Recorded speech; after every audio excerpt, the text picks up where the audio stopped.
I found birth control pills hidden in our bathroom. She told me she'd stopped taking them a year ago, but they were current. What I uncovered next went far beyond an affair. Some betrayals cut deeper than you can imagine. My name is Brian Carter. I'm 45 years old, and I work as a senior IT project manager for a tech firm in Seattle. It's demanding work. Conference calls with offshore teams at ungodly hours, project deadlines that don't care about your personal life, late nights troubleshooting when everything goes sideways. The pay is solid, around $120,000 a year, and it's allowed us to live comfortably in a nice neighborhood in Redmond.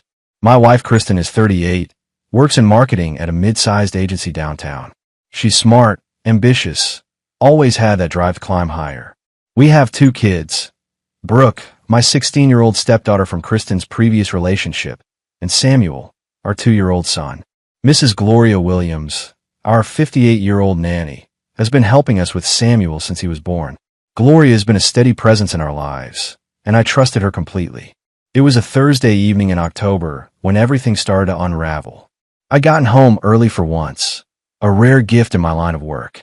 A deployment that was supposed to take all evening wrapped up by 4, and I found myself with unexpected free time.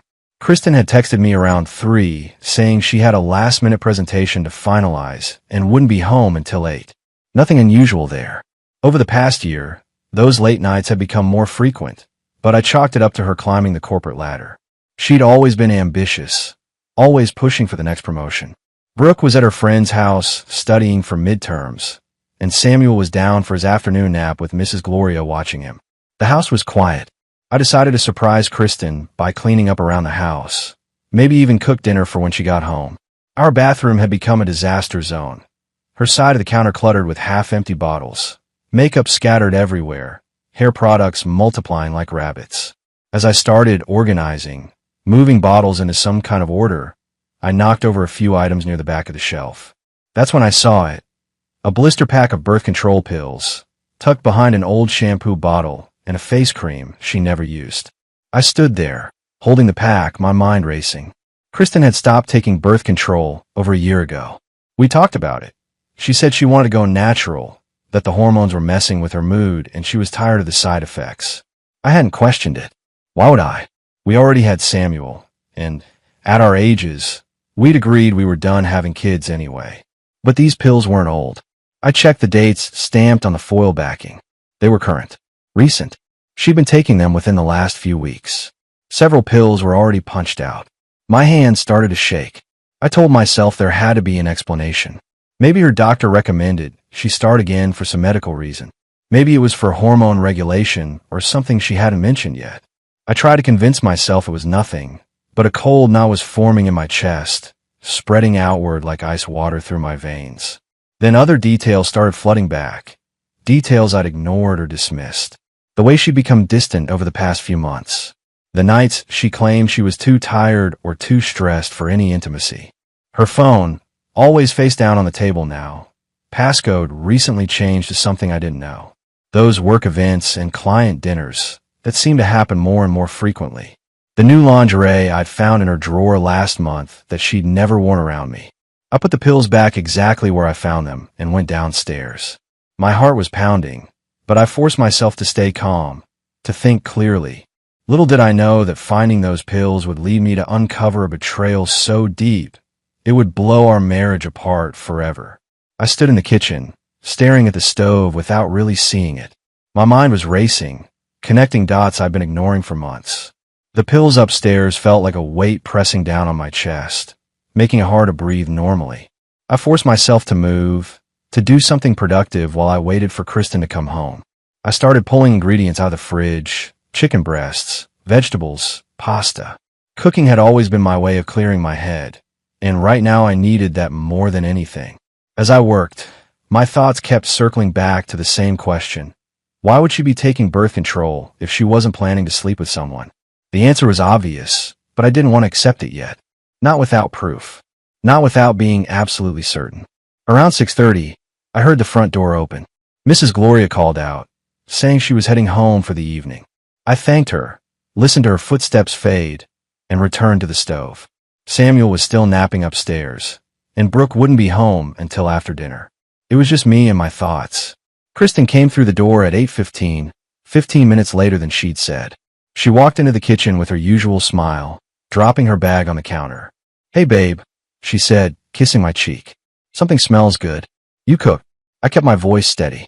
"Yeah, figured I'd surprise you. Long day." She sighed dramatically, leaning against the counter. "You have no idea. The presentation went well, but there were so many last-minute changes. I'm exhausted." I watched her carefully. She looked tired, sure, but there was something else. A glow almost, like she was riding some kind of high. Her makeup was still perfect, her hairstyle just so. For someone who'd been stressing over a presentation all day, she looked remarkably put together. "How'd it go with the client?" I asked, plating the food. "Really well. Actually, I think we landed it." She grabbed a glass of wine from the bottle I'd opened.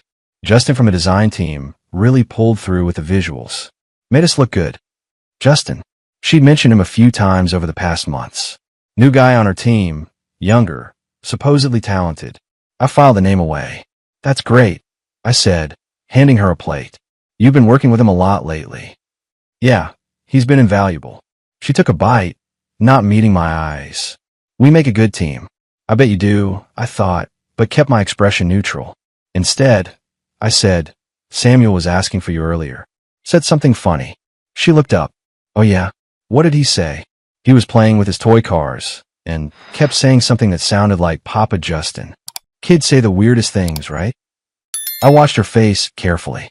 For just a fraction of a second, her fork froze halfway to her mouth. Her eyes widened slightly, and I saw her swallow hard.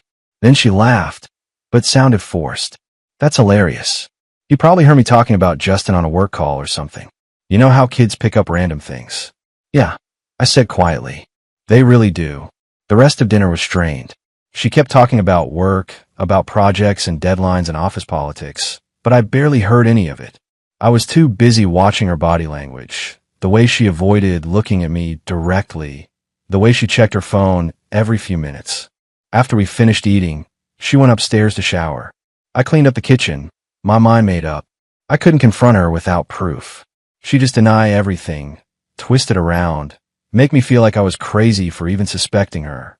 I'd seen it happen to guys at work. Wives who cheated and then gaslit their husbands into thinking they were paranoid. No, I needed evidence. Real, undeniable evidence. And I was going to get it. When Kristen came back downstairs in her pajamas, I was on the couch with my laptop, pretending to catch up on work emails. She sat next to me, closer than she'd been in weeks. "I'm sorry I've been so busy lately," she said softly. "I know we haven't had much time together." I looked at her, this woman I'd spent nearly 2 decades with, and wondered how long she'd been lying to me. "It's okay," I said. "I understand." She smiled and rested her head on my shoulder. It felt like betrayal, her touch, like poison wrapped in affection. Tomorrow, I decided. Tomorrow I'd start digging, and I wouldn't stop until I knew the truth. Friday morning came too fast. I'd barely slept, my mind running through scenarios and possibilities all night. Kristen was already up when my alarm went off at 6, moving around the bathroom, getting ready for work. I listened to the sounds, the shower running, the hairdryer, drawers opening and closing.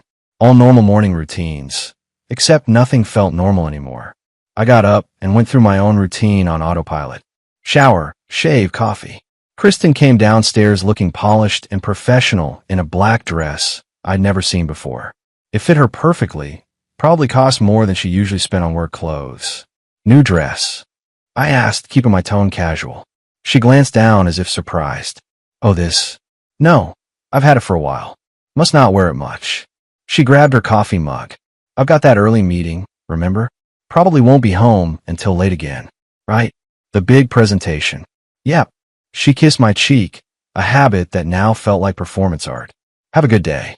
I watched her leave, waiting until her car pulled out of the driveway. Then I called my boss and told him I was taking a personal day, something I rarely did. He didn't question it. Mrs. Gloria arrived at 8 to watch Samuel. I told her I had some errands to run and would be back by afternoon. She gave me a look that lasted a beat too long, something uncertain in her eyes, but she just nodded. I got in my car and drove to Kristen's office building downtown. I parked across the street in a public garage with a clear view of the entrance. It felt surreal, sitting there like some character in a bad detective movie, but I needed to know. Around 9:30, I saw her. She came out the front entrance, not alone. A man walked beside her, tall, probably early 30s, wearing expensive-looking casual clothes that didn't quite fit the corporate environment.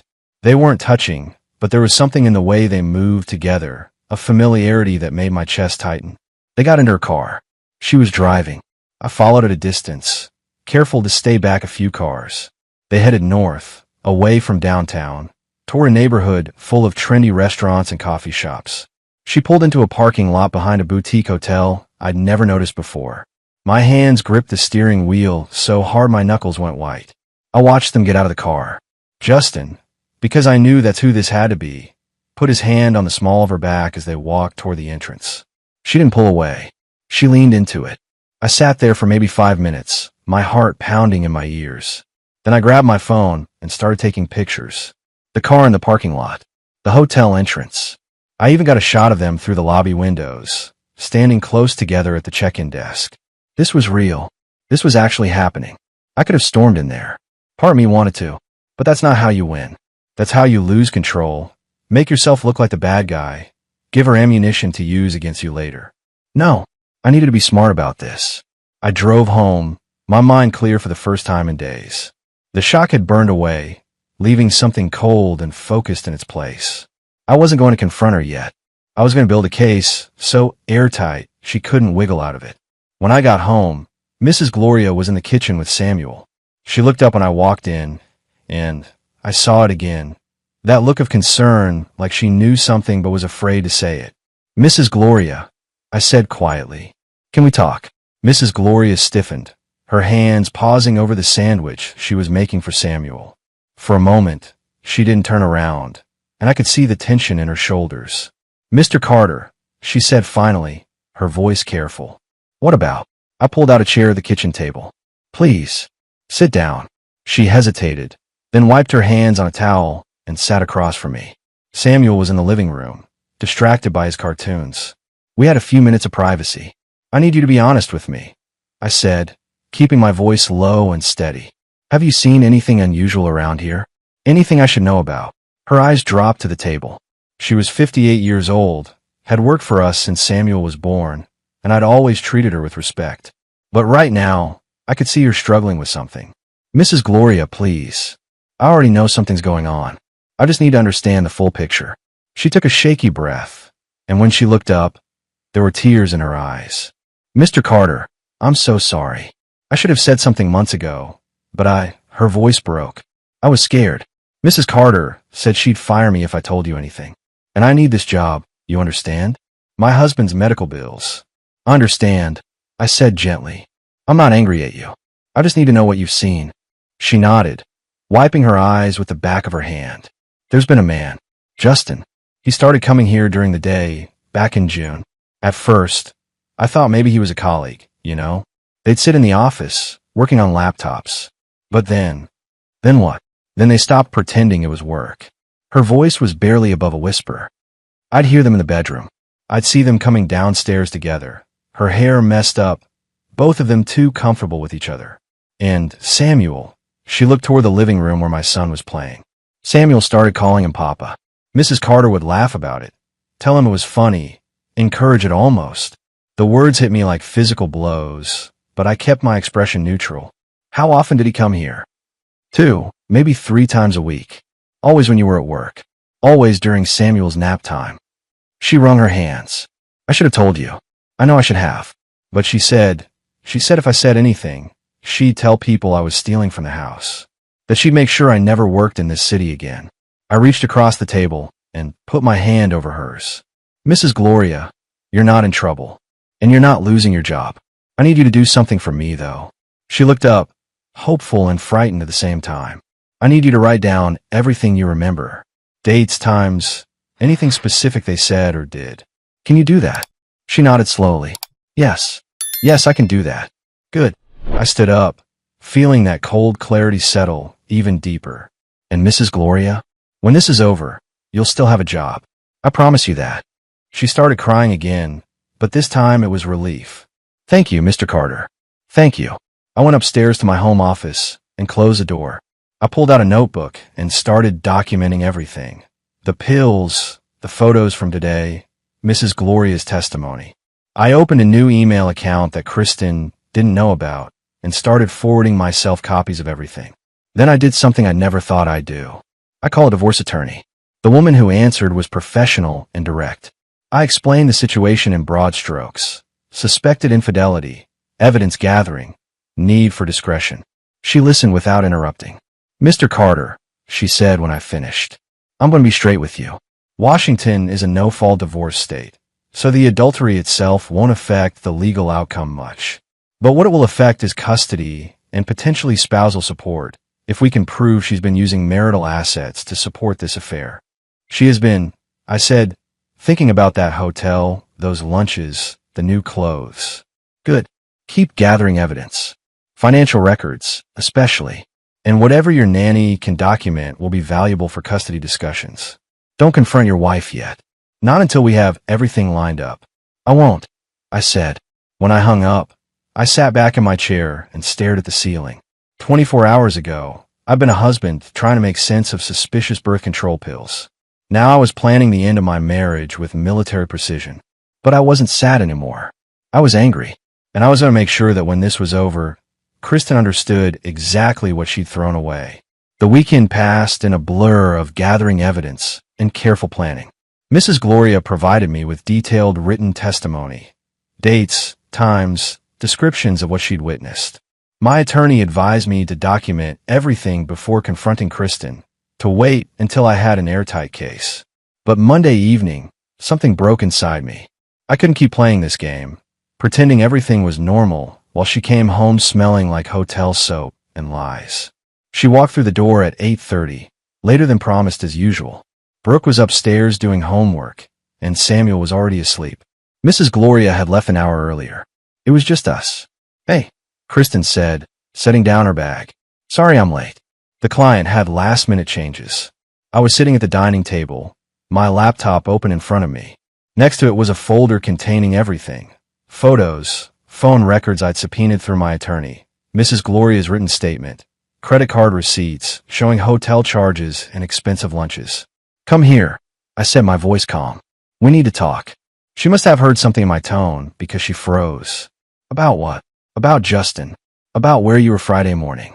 About the hotel in Belltown, where you've been spending my money to have an affair." The color drained from her face. For a moment, she just stood there, mouth opening and closing like she was trying to find words that wouldn't come. "Brian, don't." I held up my hand. "Don't insult me by lying. I have photos. I have testimony from Mrs. Gloria. I have phone records showing hundreds of texts and calls between you two over the past 8 months." I pushed the folder across the table. "It's all right here."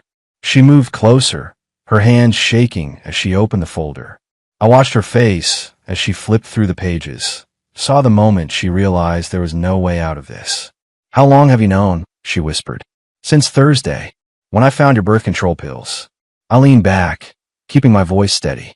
"The pills you've been taking behind my back, because you've been sleeping with him." She closed the folder and sank into a chair across from me. "Brian, please. Let me explain." "Explain what?" "How you've been bringing him into our house. How you've let our son call him Papa. How you've been stealing from Samuel's college fund to finance this." I pulled out another sheet. Bank statements showing transfers from our joint account. $64,000, Kristen. That's how much you've taken in the past year. Her eyes went wide. "I was going to pay it back." "With what?" "Your salary that barely covers your shopping habit." I felt the anger finally breaking through my controlled exterior. "You've been planning this divorce for months, haven't you? I found the emails to your attorney. You were just waiting for the right time to pull the trigger, try to hide assets before I figured it out." She started crying, but they were tears of panic, not remorse. "It's not what you think. Justin and I, we just connected, and things got complicated." "Complicated?" I laughed, a bitter sound. "You made a choice, Kristen. Every time you texted him. Every time you met him at that hotel. Every time you came home and kissed me while his cologne was still on your skin. Those were choices." "I made a mistake," she said, her voice breaking. "People make mistakes. This wasn't a mistake. Mistakes are one-time things, accidents. This was 8 months of calculated deception." I stood up, looking down at her. Mrs. Gloria wrote down everything. How you threatened her. How you laughed about me to Justin. How you encouraged Samuel to call another man Papa. She wiped her eyes, and something shifted in her expression. The panic was giving way to something else, defensiveness. Maybe if you'd been around more. Maybe if you'd actually paid attention to me instead of your job. Don't you dare, I said, my voice low and hard. Don't you dare try to make this about me. I've been here every day, working to give you and our kids a good life. What you did was your choice. Own it. She stood up, her tears turning to anger now. Fine. Yes, I've been seeing Justin. Yes, I've been unhappy. You wanna know why? Because you're boring, Brian. You're predictable and safe, and you become everything I never wanted in a partner. The words should have hurt, but they just confirmed what I already knew. She'd checked out of this marriage a long time ago. Well, I said quietly, that makes what comes next a lot easier. What comes next? She asked, her voice uncertain. Divorce. I've already spoken with an attorney. You'll be served papers by the end of the week. Kristen's face went from angry to shocked in seconds. You can't be serious. I'm completely serious. And here's something else you should know. I pulled out one more document from my briefcase, the one I've been saving. Remember last month when you screamed at me during that fight? When you said something about Samuel's hair color, how dark it was compared to mine? She went pale. I was angry, I didn't mean. You planted that seed, Kristen. You made me doubt whether Samuel was even mine. I held up the paper. So, I got a paternity test done last week. You had no right. I had every right. You'd been lying to me for months. I needed to know. I watched her face carefully. The results came back. Samuel is my biological son. 99.98% probability. She looked confused. Then why are you telling me this? Because you let me suffer for 2 weeks thinking he might not be. You held that over me, used it as a weapon, kept me in suspense while you knew the truth all along. I leaned forward. That's who you are, Kristen. Someone who would torture their husband with doubt about their own child just to feel powerful. She stood there, tears running down her face, but I felt nothing. No sympathy, no regret. Just cold clarity. I want custody of Samuel, I said. And given your behavior, the affair, the financial theft, the threat to Mrs. Gloria, the fact that you've been putting our son in danger by bringing your lover around him, I'm going to get it. You can't take my son from me, she said, her voice rising. I'm not taking him from you. You threw him away the moment you started this affair. Just like you threw away Brooke, and me, and everything we built. I closed my briefcase. You'll get visitation. I'm not a monster. But primary custody? That's mine. This is insane. No judge is going to. I have documentation of everything. Mrs. Gloria is willing to testify. I have financial records showing you've been stealing from our family. I have proof you've been bringing your lover around our minor children. I picked up my phone, and I have this. I pulled up a group chat screenshot that Mrs. Gloria had found on Kristen's iPad before I'd asked her to document things. One she'd accidentally left open while charging it in the kitchen. It showed Kristen and her friends, mocking me, laughing about how I didn't know about Justin, making fun of my attempts to save our marriage. Kristen read it, and her face crumpled. How did you? It doesn't matter how. What matters is that every friend, every family member, every person who thought you were this perfect wife and mother is going to see who you really are. I headed toward the stairs. I'm sleeping in the guest room. I suggest you find somewhere else to be tomorrow. Maybe Justin's place. I'm sure he'd love to have you now that everything's out in the open. Brian, please, she called after me. We can work through this. We can go to counseling. I stopped and turned back. Counseling doesn't fix betrayal. It doesn't erase 8 months of lies. And it sure as hell doesn't make me forget that you put our son at risk for some thrills with a guy young enough to be excited by hotel room affairs. I walked upstairs, leaving her standing in the dining room, surrounded by the evidence of her destruction. From Brooke's room, I could hear music playing. She didn't know yet. That conversation would come soon enough. But for now, I'd done what I needed to do. I'd confronted the truth, laid out the facts, and set the wheels in motion. Kristen had burned our marriage to the ground. I was just making sure she understood there was nothing left to save. Tuesday morning, I woke up in the guest room, feeling clearer than I had in days. Kristen had left early. I heard her car pull out around 6. Running away, probably. I didn't care. The wheels were already in motion. I got Samuel ready for the day and waited for Mrs. Gloria to arrive. Brooke had left for school without saying much, sensing the tension in the house, but not asking questions yet. That conversation was coming, but I needed to time it right. Around 9, I went into the master bedroom to grab some of my clothes. I need to move my stuff to the guest room permanently until Kristen found somewhere else to go. As I was packing, I noticed her jewelry box sitting on the dresser, the antique one my mother had given us years ago. Something made me open it. Inside were the usual things: earrings, bracelets, some costume jewelry. But something was missing. The vintage watch my mother had left me when she died 3 years ago, a 1960s Omega that had belonged to my grandfather, worth about $8,000, but priceless to me. And my grandmother's engagement ring, a platinum and diamond piece from the 1940s worth at least $12,000. They were gone. I felt the anger surge back, hot and sharp. I went through every drawer, every box, every hiding place. Nothing. I checked the safe, still locked, but when I opened it, those specific items weren't there. Only other valuables remained. I called Mrs. Gloria into the bedroom. The watch and ring my mother left me. Have you seen them recently? Her face fell. Oh, Mr. Carter. I was hoping you wouldn't notice for a while longer. What do you mean? She wrung her hands. Last fall, maybe October or November, Mrs. Carter was going through things. She asked me about those pieces, said she was thinking about getting them appraised. A few days later, I saw her packaging them up. She told me she was sending them for cleaning, but she never brought them back. Mrs. Gloria shook her head. I'm so sorry. I should have said something, but I didn't think. I assumed she'd get them back eventually. I pulled out my phone and did a quick search.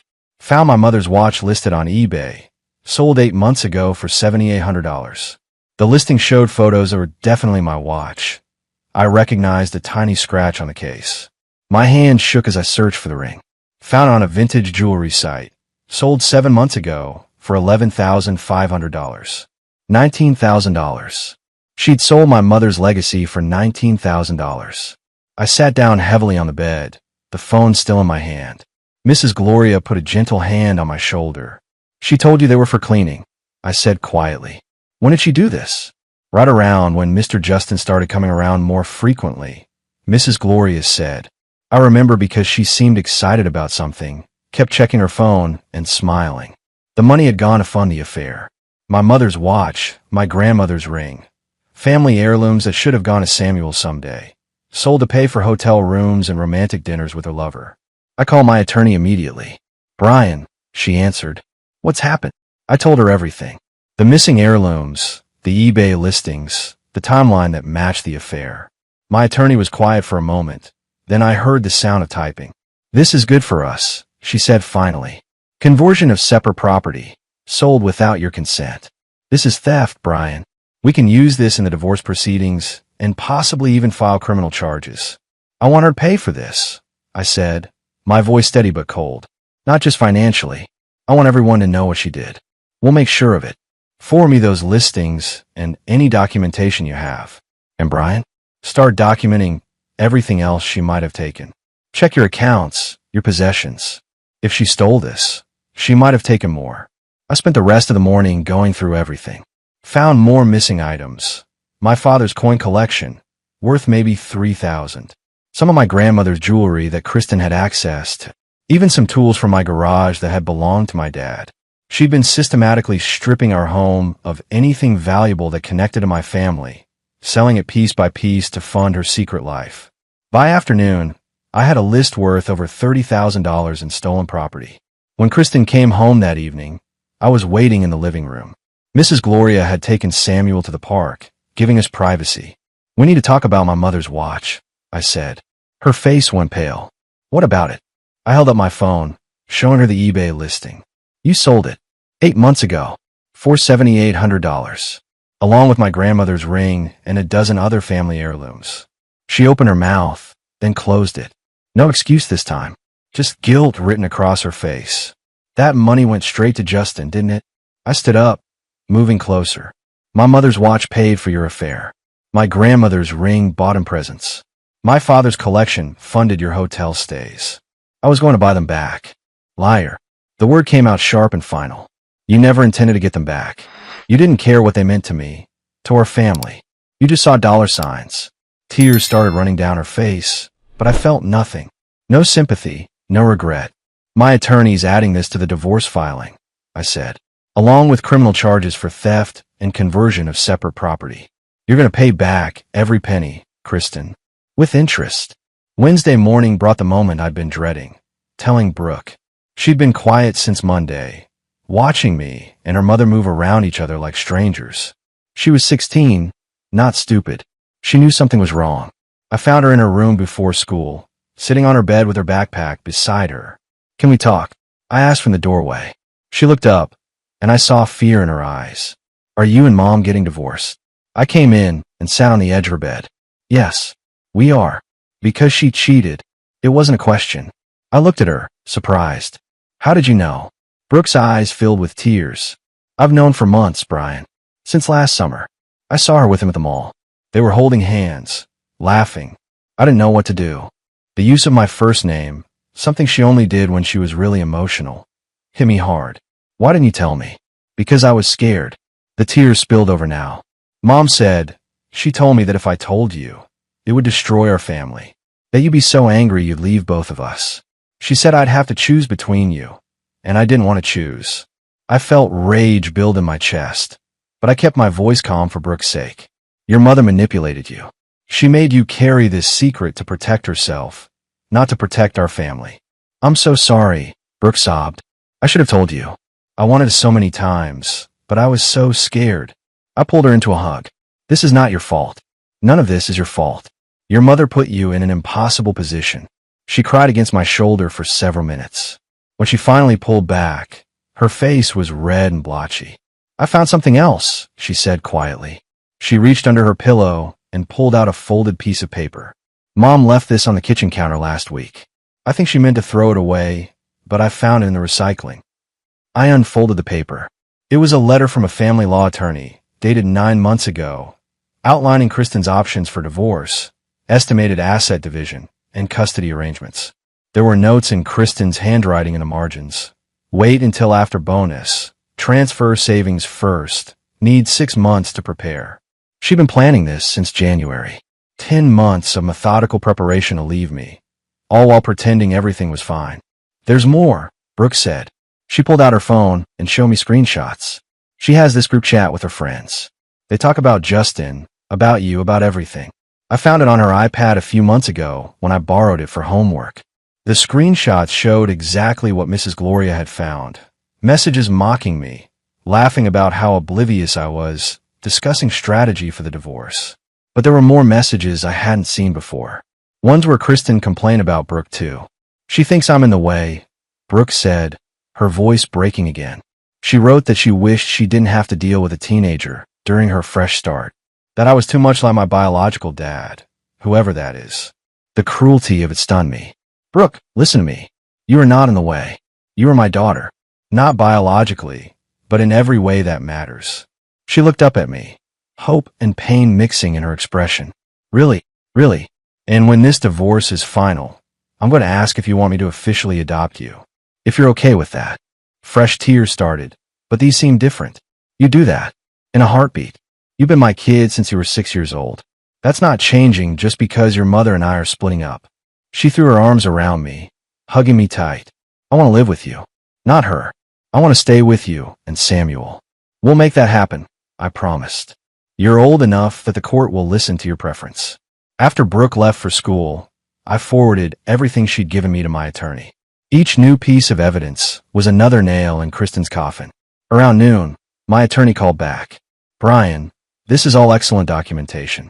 With Brooke's testimony, Mrs. Gloria's statement, the financial theft, and the planning documents, we have an incredibly strong case.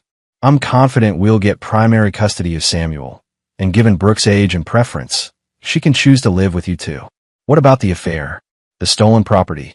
Washington is no fault for the divorce itself, but the theft changes things. We can pursue criminal charges separately if you want.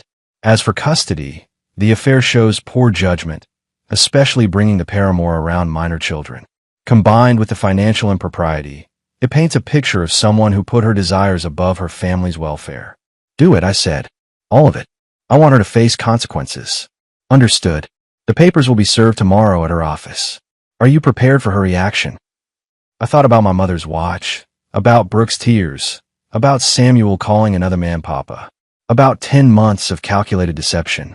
I'm prepared, I said. The divorce papers were served Thursday afternoon at Kristen's office. According to my attorney, she made quite a scene, crying, claiming harassment, trying to get security to throw out the process server. It didn't work. The papers were delivered, and now the clock was ticking. She called me 17 times that afternoon. I didn't answer. She texted, begged, threatened. I forwarded everything to my attorney and blocked her number. All communication would go through lawyers from now on. Friday morning, I got a call from an unknown number. Against my better judgment, I answered. Brian. It was Justin. His voice was young, uncertain. We need to talk. No, we really don't. Look, man, I didn't know she was married when this started. I laughed, bitter and sharp. Yes, you did. You knew exactly what you were doing. You came to my house, confused my son, helped her steal from me. Don't call me looking for absolution. She told me you guys were separated, that the marriage was over. And you believed her? While she was still living in my house, sleeping in my bed, wearing her wedding ring. I kept my voice cold and controlled. You're either a liar or an idiot, Justin. Either way, I don't care which. There was silence on the other end. Then, she's asking me for money now. Says she needs help with legal fees. That's not my problem. Or yours, apparently, since you're calling me instead of helping her. I just thought you should know. We're done. I broke it off. This is too messy, and I'm not getting dragged into a divorce. Congratulations on your moral clarity, I said. Now do me a favor and never contact me again. I hung up before he could respond. The irony wasn't lost on me. Kristen had blown up our marriage for a guy who bailed the moment things got complicated. She'd traded stability and family for excitement, and now she had neither. Monday brought the custody hearing. Temporary arrangements pending the full divorce proceedings. My attorney had prepared a comprehensive brief. Mrs. Gloria's testimony, Brooke's statement, the financial records, the stolen property documentation, everything. Kristen showed up with a lawyer who looked tired before the hearing even started. She'd probably burned through attorneys already, looking for one who'd take her case despite the mountain of evidence against her. The judge reviewed everything with a stern expression. When it came time for testimony, Mrs. Gloria spoke clearly about what she'd witnessed. The affair, the threats, the confusion it caused Samuel. Brooke testified too, her voice shaking but strong, about how her mother had manipulated her into silence. Kristen's attorney tried to argue that I was being vindictive, that the affair was a separate issue from her ability to parent. The judge cut him off. Counselor, your client brought her paramour into the marital home around minor children. She threatened a household employee to maintain silence. She stole and sold family heirlooms worth tens of thousands of dollars. This isn't about the affair. It's about judgment and character. The ruling came down swift and clear. I got primary physical custody of Samuel. Kristen got supervised visitation twice a week, pending full divorce proceedings. Brooke, being 16, was allowed to choose where she lived. She chose me without hesitation. Kristen's face crumpled when the judge announced the decision. Her attorney put a hand on her arm, probably to keep her from saying something that would make things worse. Outside the courthouse, my attorney pulled me aside. Brian, this is as good an outcome as we could have hoped for. The full divorce will take a few months, but this sets the precedent. You're going to be fine. I nodded, feeling the weight of the past 2 weeks settling into my bones. What about the criminal charges? The theft. The DA is reviewing the case. Given the amount and the documentation, they'll likely prosecute. Kristen's looking at felony theft charges, possibly fraud. I should have felt victorious. Instead, I just felt tired. Tired of the fighting, tired of the anger, tired of carrying this weight. But when I got home and saw Samuel playing in the living room with Mrs. Gloria, when Brooke came downstairs and hugged me, relief washed through everything else. This was my family now. Smaller than before, but real, honest, and that was worth fighting for. For months later, the divorce was finalized. Kristen got minimal assets. The court ruled that her theft and financial deception warranted an unequal division. I kept the house, the majority of our savings, and primary custody of Samuel. She got her car, some personal belongings, and supervised visitation. The criminal charges moved forward too. Kristen pled guilty to felony theft to avoid trial. She got 3 years probation, community service, and was ordered to pay full restitution for everything she'd stolen.